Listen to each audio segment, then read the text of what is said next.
Hello दोस्तों, इस video में हम आपको बताएंगे कि वाई क्रिस्टल डिफ्रैक्ट्स एक्सरे, कि भाई जो आपका क्रिस्टल है वो एक्सरे को ही डिफ्रैक्ट क्यों करता है। और भी बहुत सारी रेज हैं, विजिबल रे है, अल्ट्रावायलेट रेज है, आपकी गामा रेज है, बीटा रे और बहुत सारी रेज हैं, लेकिन नहीं, आपका जो क्रिस्टल है वो सिर्फ और सिर्फ क्या काम करता है, एक्सरे को ही डिफ्रैक्ट करता है। आप एक्सरे डिफ्रैक्शन पढ़ते हो, एक्सरे क्रिस्टलोग्राफी पढ़ते हो, हर जगह सिर्फ एक्सरे पढ़ने वाले हो। रीजन क्या है भाई, ऐसा क्या रीजन है कि एक्सरे में ऐसा क्या है कि जो मतलब जो क्रिस्टल है उसको डिफ्रैक्ट कर देता है, तो इसको समझेंगे आज। तो सबसे पहले एक चीज समझनी पड़ेगी, वो है एक्सरे क्रिस्टलोग्राफी। क्या समझनी पड़ेगी मेरे भाई, एक्सरे क्रिस्टलोग्राफी। अब ये क्या चीज है भैया, अब देखो बड़ा सिंपल है, ये एक मेथड है which is used to determine the arrangement of atoms within the crystal. भाई क्रिस्टल का जो एटॉमिक अरेंजमेंट है, एटम्स का अरेंजमेंट जो है कि यार एटम्स किस तरीके से अरेंज है, उसका स्ट्रक्चर क्या है, उसको समझने के लिए हम एक मेथड का यूज करते हैं, हम एक्सरे का यूज करते हैं। उस मेथड को हम एक्सरे क्रिस्टलोग्राफी कहते हैं। अब मेथड क्या है, सिंपल सा मेथड क्या है, सिंपल सा मेथड ये है कि अगर मान लो कोई भी क्रिस्टल है, मान लीजिए एक क्रिस्टल है, ठीक है, ये क्या है, एक क्रिस्टल है। आपको क्या काम करना है, इसका एटॉमिक का अरेंजमेंट देखना है कि यार इसका एटॉमिक अरेंजमेंट कैसा होगा, ठीक है, इसके एटम्स का अरेंजमेंट कैसा होगा, इसका क्रिस्टल लैटिस कैसा होगा। तो हम क्या काम करते हैं, इसके ऊपर एक्सरे फेंकते हैं। क्या फेंकते हैं, एक्सरे फेंकते हैं। एक्सरे को फेंक दिया इसके ऊपर। अब एक्सरे क्या काम करता है, वो जब क्रिस्टल से पास होता है वो डिफ्रैक्शन दिखाता है। डिफ्रैक्शन आपने पढ़ा होगा, डिफ्रैक्शन किसे कहते हैं कि वहां पर फ्रिंजेस बनती है, सेंट्रल फ्रिंज बनती है, डार्क फिर ब्राइट, डार्क ब्राइट, ऐसे करके फ्रिंजेस बनती है ना, ऐसे करके एक मोटा ब्राइट, फिर डार्क, फिर पतला, डार्क पतला होता रहता है, एंड सो ऑन। तो ये डिफ्रैक्शन पैटर्न बनता है ऐसे करके, ठीक है। तो मतलब आसान भाषा में ये कह सकते हो कि जो एक्सरे है वो क्या काम करती है, अलग अलग एंगल्स पे क्या करती है, गिरती है, डिफ्रैक्शन पैटर्न देती है, उसकी इंटेंसिटी में भी फर्क आता है और एंगल्स पे भी फर्क आता है। तो उस डिफ्रैक्टेड एक्सरे की इंटेंसिटी को और एंगल्स को पढ़ के हम ये डिसाइड करते हैं कि उस क्रिस्टल का स्ट्रक्चर कैसा है, ठीक है। और इसी मेथड को हम एक्सरे क्रिस्टलोग्राफी कहते हैं। एक्सरे की मदद से क्रिस्टल के ग्राफ निकालना एक्सरे क्रिस्टलोग्राफी। ग्राफ मतलब उसका अरेंजमेंट। क्लियर, यहां तक समझ में आता है, एक्सरे क्रिस्टलोग्राफी समझ में आ गई, बहुत बढ़िया।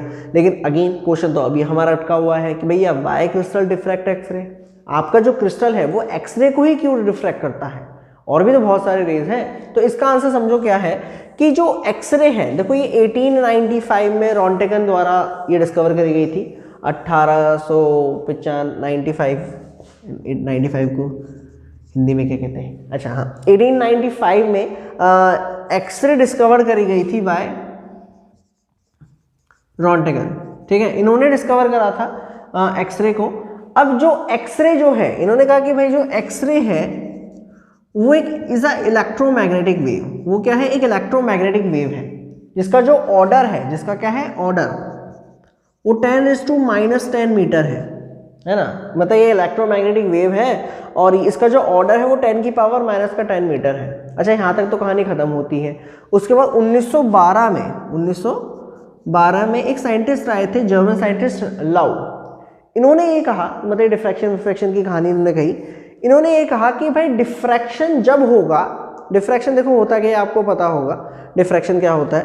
डिफ्रैक्शन मतलब एक तरीके से समझ लो कि जब लाइट चल रही होती है, उसके सामने कोई ऑब्स्टिकल आ जाता है तो वो बेंड कर जाती है ना, तो उसको हम कहते हैं bending of light, that is अपना डिफ्रैक्शन, है ना। जैसे मान लो लाइट ऐसे जा रही थी और यहाँ पर हमने एक ऐसे करके एक पतला सा एक होल्ड कर दिया, तो उससे हुआ क्या कि लाइट क्या हो गई, इसकी वजह से फैल गई यूं करके, तो यहाँ पर फ्रिंजेस बन जाते हैं यूं करके, है ना, तो इसको डिफ्रैक्शन कहते हैं। तो लाउ ने ये कहा कि भैया अगर मान लीजिए ऑब्स्टिकल का, कि अगर मान लीजिए लाइट रे है और ये ऑब्स्टिकल है, ऑब्स्टिकल मतलब कि जिससे लाइट जाएगी, अगर उसकी स्पेसिंग मतलब कि d, अगर उसकी स्पेसिंग लाइट की वेवलेंथ के नियरली इक्वल है या उससे छोटी है, तब डिफ्रैक्शन होगा।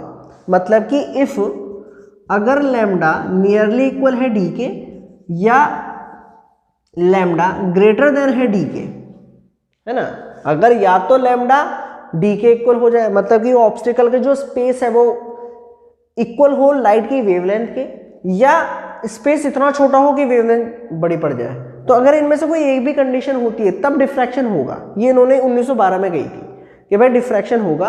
और फिर उन्होंने क्या काम करा, मतलब उन्होंने बहुत सारे साइंटिस्ट लोग लगे रहे कि यार एक्सरे डिफ्रैक्ट होगा कि नहीं होगा, डिफ्रैक्शन ग्रेटिंग से भी ट्राई करा लेकिन नहीं हो रहा था। लेकिन उन्होंने एक चीज़ ऑब्जर्व करी, मतलब कि इन भाई साहब ने एक चीज़ ऑब्जर्व करी, और ब्रैग भी थे, उन्होंने भी एक चीज़ ऑब्जर्व करी कि एक्सरे को जब सॉलिड के पास, मतलब सॉलिड से पास कर रहे थे कोई भी सॉलिड क्रिस्टल, तब उसमें डिफ्रैक्शन हो रहा था। तब उसमें क्या हो रहा था, डिफ्रैक्शन हो रहा था। अब इसका मतलब क्या है, इसका मतलब ये है, पहली चीज़ तो एक्सरे एक वेव है। दूसरी चीज़ ये कि इस कंडीशन से ये समझ में आ रहा है कि, सुनना ध्यान से, कि एक्सरे ही क्यों, एक्सरे इसीलिए क्योंकि जो वेवलेंथ है, वेवलेंथ ऑफ एक्सरे वो नियरली इक्वल होगी inter atomic spacing of atoms in solid. ये काम की बात उन्होंने ऑब्जर्व करी। उन्होंने कहा कि इसका मतलब एक्सरे जो है वो सॉलिड से डिफ्रैक्ट हो रही है, मतलब साइड से ही सॉलिड से पास होती है तो डिफ्रैक्शन आ जाता है। इसका मतलब ये है कि जो हमारा सॉलिड है उसमें एटम्स हैं, और उन एटम्स के बीच में वो जो गैप होगा, इंटर एटॉमिक स्पेसिंग होगी, वो नियरली इक्वल है उसकी वेवलेंथ के, नियरली इक्वल है उसकी वेवलेंथ के। इसीलिए जो एक्सरे है वो आसानी से डिफ्रैक्ट कर पा रही है। भाई अभी तो डिफ्रैक्शन कंडीशन क्या थी कि अगर वेवलेंथ स्पेसिंग के नियरली इक्वल हो तब डिफ्रैक्शन हो जाएगा, या जो स्पेसिंग है वो वेवलेंथ से बहुत छोटी हो तब डिफ्रैक्शन हो जाएगा। लेकिन इसमें डिफ्रैक्शन नहीं होगा, इसमें डिफ्रैक्शन नहीं होगा भाई। लाइट, ये एक ऑब्स्टिकल है, लाइट सीधी निकल जाएगी इसमें, तो इसमें डिफ्रैक्शन नहीं होगा। जो छेद होना चाहिए वो बहुत छोटा होना चाहिए, बहुत पतला होना चाहिए, मतलब वेवलेंथ के कंपैरिजन होना चाहिए, तब तो लाइट रिफ्रैक्ट करेगी, वरना नहीं करेगी। इसका मतलब ये समझ में आता है कि जो सॉलिड है उसके जो एटम्स होंगे वो एक डिफ्रैक्शन ग्रेटिंग की तरह काम कर रहे हैं, मतलब एटम्स के बीच में वो जो स्पेसिंग है वो नियरली इक्वल है या लेस देन है या नियरली इक्वल है किसके, वेवलेंथ ऑफ एक्सरे। इस वजह से एक्सरे डिफ्रैक्ट कर रही है, वरना नहीं कर रही है। अब इसको प्रूफ भी कर सकते हैं। देखो जरा इसको हटाता हूं मैं, इसको देखो, इसको ध्यान समझना।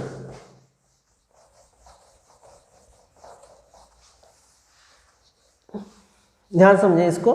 जैसे फॉर एन एग्जांपल अगर हम बात करें एक्सरे की, तो भाई ये एक वेव है और इसको कैसे करा जाता है, एक फिलामेंट में, कोई भी एक फिलामेंट है उसमें हाई वोल्टेज लगा के फिर इसको निकाला जाता है, ठीक है। तो मतलब ये कि इसकी काइनेटिक एनर्जी, एक इलेक्ट्रॉन है, मान लो उसकी काइनेटिक एनर्जी निकली तो कितनी काइनेटिक एनर्जी होगी, ई न्यू, ठीक, क्लियर है। ई न्यू नहीं है, that is E velocity, E voltage, ये क्या है, वोल्टेज, इलेक्ट्रॉन, और ये उसका क्या हो गया, वोल्टेज, जो किसके इक्वल हो गया, ये हो जाएगा आपका एच न्यू के।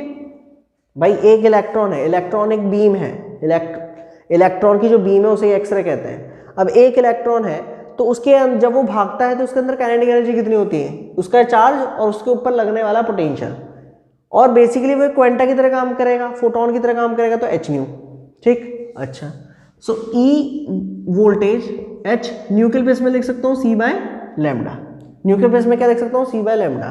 तो अगर आप यहाँ से लैम्डा निकालें तो कितना आएगा, H C by E V, ठीक है, H C by E V. मान लो ज़्यादातर इलेक्ट्रॉन एक्सरे बनाने के लिए जो वोल्टेज है वो दिया जाता है 10 kilo volt, 10 kilo volt. H की वैल्यू आप जानते हैं, सी की वैल्यू जानते हैं, ई की वैल्यू जानते हैं। तो जब आप वेवलेंथ निकालोगे एक्सरे की तो जरा देखो कितनी आएगी, ये आएगी 6.6 माइनस का 34, 3 इंटू 10 की पावर 8 अपॉन में इलेक्ट्रॉन हो गया 1.6 इंटू 10 की पावर माइनस का 19 इंटू वोल्टेज, वोल्टेज हमने लिया है 10 इंटू 1000। तो जब आप इसको सॉल्व करते हैं तो लैम्डा आपका आता है 1.24 एंगस्ट्रॉम, 1.24 एंगस्ट्रॉम।